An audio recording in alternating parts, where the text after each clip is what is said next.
Hello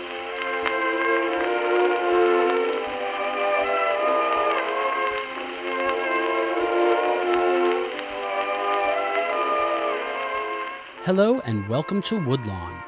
Describing this place as simply a cemetery does not do it justice. Established in 1863, Woodlawn is a 400-acre nature oasis in an urban setting with over 6,300 trees representing more than 140 different species. With its deep history, Woodlawn became a national landmark in 2011. It is a non-sectarian cemetery and popular final resting place for over 310,000 individuals from all walks of life, some of who were quite famous. Woodlawn is distinguished by memorials that represent the largest and finest collection of funerary art in the country. Recognized as one of America's most historically significant properties, more than 100,000 visitors from around the world come here each year searching for the final resting places of many historic figures, including artists and writers, civic leaders, entrepreneurs, great entertainers, and jazz musicians. Woodlawn Cemetery is filled with powerful men who changed the course of history and culture and art. But one of my favorite stops on my Jazz and Vaudeville tour is the one about the woman who did the same thing. Miss Nora Bayes was a singer of vaudeville, and that's putting it too lightly. She was so much more. Think of the power and presence of Beyonce, maybe Barbra Streisand, maybe the career commanding ability of Madonna. Combine all those things 100 years ago, and you got Nora Bayes. Nora's birthplace is kind of unknown, and she wanted it that way. She deliberately would say different answers to where she was from and her upbringing, depending on her mood. She was a big joker that way.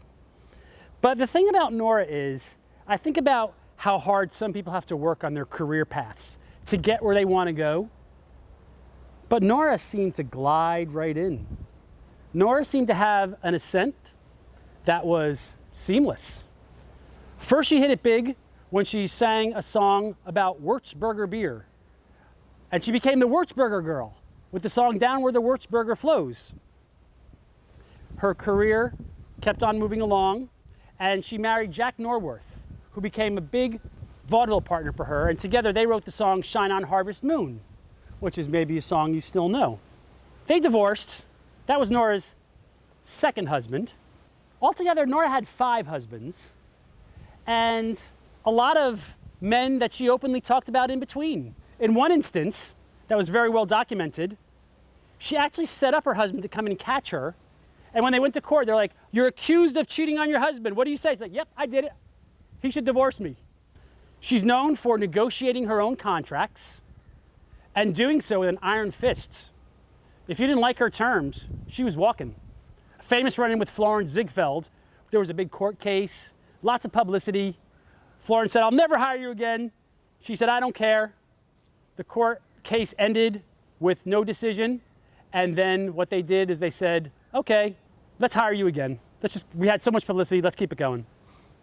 One story I'd like to tell about Nora is that after the success of one of her biggest records, which we're going to hear in a few minutes, she was on a tour of the United States entertaining troops. And on a stop, her entourage went into a hotel, and the hotel manager said, "All of you can stay here except your black maid. She cannot stay here." And Nora said, No, we're all staying here because we're playing in town. We're entertaining the troops tomorrow for free." And they're like, No, you can't stay here. And she's like, "If we don't stay here, I'm leaving town. I'm not entertaining the troops." They're like, "Sorry, we can't change our policy." She's like, "Well, I'm not changing mine."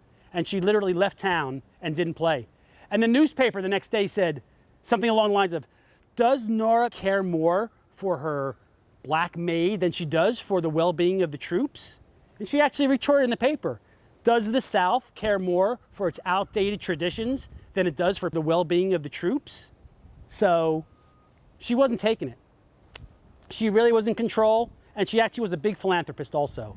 She was playing flop houses, orphanages, all sorts of places, and really in control of her life and career, and I can't emphasize enough, she was the queen of Broadway. She really was. She had the Nora Bayes Theater named after her, the first woman to have a theater named after her. Nora really is a wonderful lady, historic, important New York personality that we should all remember. George M. Cohan came calling to her in 1916 and said, I got a big song and you're the lady to sing it. She didn't like command performances, but when George M. Cohan comes calling, you answer. And the big song was Over There, which became the anthem of World War I, World War II, and dare I say, it's still a song that people may know. So here is the wonderful Nora Bayes.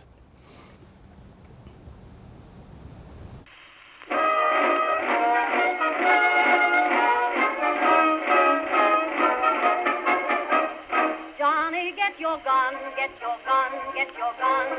Take it on the run, on the run, on the run. Hear them calling you and me, everyone for liberty. Hurry right away, no delay, start today. Make your daddy glad to have had such a lad. Tell your sweetheart not to pine, to be proud of boys in line. Over there, send the word over there, that the Yanks are coming,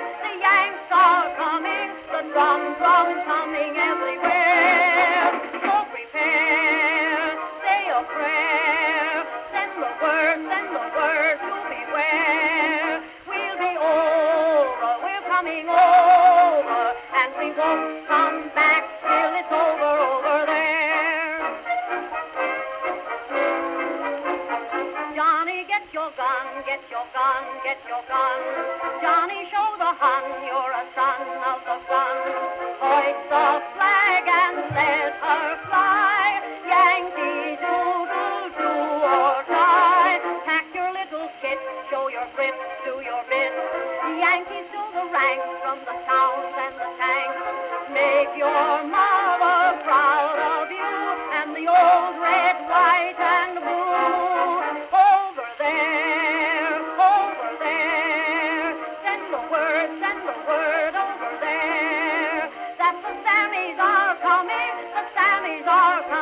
the drum coming everywhere. So prepare, say a prayer, send the word to beware. We'll be over, we're coming over, and we won't come back till it's over there, over there, over there. Send the word over there, that the Sammies are coming,